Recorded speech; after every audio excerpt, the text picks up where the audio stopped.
রথীনবাবু আজ বেশ খুশি খুশি হয়ে স্ত্রীকে ডাক দিলেন।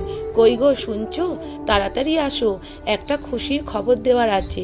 খুশির খবর শুনে রথীনবাবুর স্ত্রী ও 5 বছরের ছোট্ট মেয়ে দৌড়ে আসে। কি খুশির খবর বাবা? আমরা কি মামার বাড়ি যাব? না রে মা, তার থেকে আরো বড় খুশির খবর। সামনের সপ্তাহে অফিস থেকে একটা ফ্যামিলি ট্যুর প্ল্যান করা হয়েছে। দার্জিলিং যাওয়া হবে। আর এই ফ্যামিলি ট্যুরে ভাবছি আমরা সবাই যাব। এই শুনে ছোট্ট মেয়ে রিমি খুব খুশি হয়ে আনন্দে এসে নাচতে থাকে। আর সবাই তৈরি হয়ে যাচ্ছে দার্জিলিং যাবার জন্য। আর রথীনবাবুর বাড়িতে বয়স্ক বাবা আছেন বলে একজন কাজের লোক রেখে যাচ্ছেন, যাতে বাবাকে ভালোভাবে দেখাশোনা করে। আর মা অনেক দিন আগেই মারা গেছেন।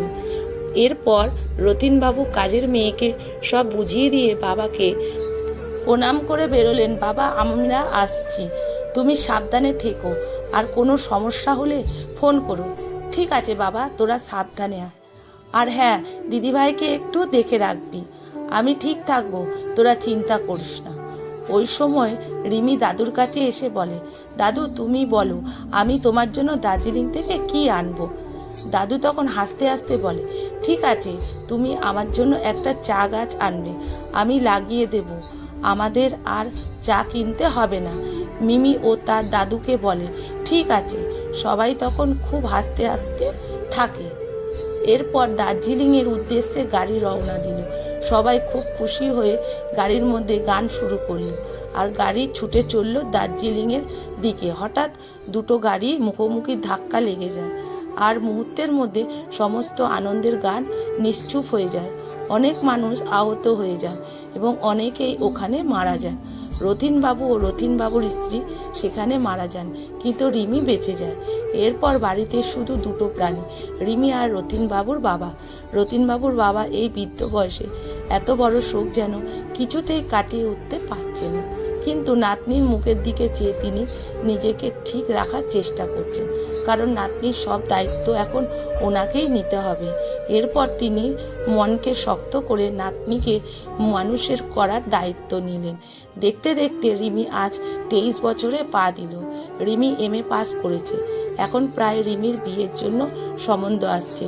দাদু বুঝলেন আর রিমিকে আটকে রাখা যাবে না। এবার রিমির বিয়ের ব্যবস্থা করতে হবে। দাদু রিমিকে বিয়ের কথা বলতে রিমি কিছুতেই রাজি হয় না। বিয়ের জন্য রিমি বলে, আমার বিয়ে হয়ে গেল দাদু, তোমাকে কে দেখবে? তাই আমি কোনোদিন বিয়ে করব না।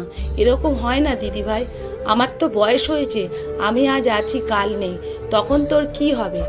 আর এখন যা দিনকাল পড়েছে। রিমি বলে, আমার কিছু হবে না, আমি বিয়ে করব না দাদু, বলে দিলাম। এই শুনে হাসতে থাকে দাদু। এরপর দাদু রিমির বিয়ের জন্য একজন সুপাত্র দেখে বিয়ের দিন ঠিক করেন। খুব ঘটা করে না হলেও দাদু ওনার শেষ সম্বলটুকু দিয়ে বেশ ভালো বিয়ের আয়োজন করেছেন। রিমি বিয়ে হয়ে গেল। রিমির এবারে তার শ্বশুর বাড়িতে যাবার দাদু ছেড়ে মা বাবাকে ছোটবেলায় হারিয়ে মা বাবা আদর স্নেহ যত্নের সব কিছুই দাদুর কাছ থেকে পেয়েছে। তাই রিমি যেন কিছুতেই মেনে নিতে পারছে না তার দাদুকে ছেড়ে চলে যেতে হবে। দাদু নাতি দুজনকে জড়িয়ে ধরে কান্না করতে থাকে। রিমি কিছুতেই গাড়িতে বসতে চায় না। জোর করে রিমিকে গাড়িতে বসানো হলো। দাদিও রিমিকে যেন বিদায় দিতে চায় না। দুজনের হাতটা ধরে রেখে গাড়ি চলতে শুরু করেছে। এবার আস্তে আস্তে দাদুর হাত ছেড়ে রিমি গাড়িতে চলে গেল, আর দাদু রাস্তার দিকে তাকিয়ে থাকলো। যতদূর দেখা যায়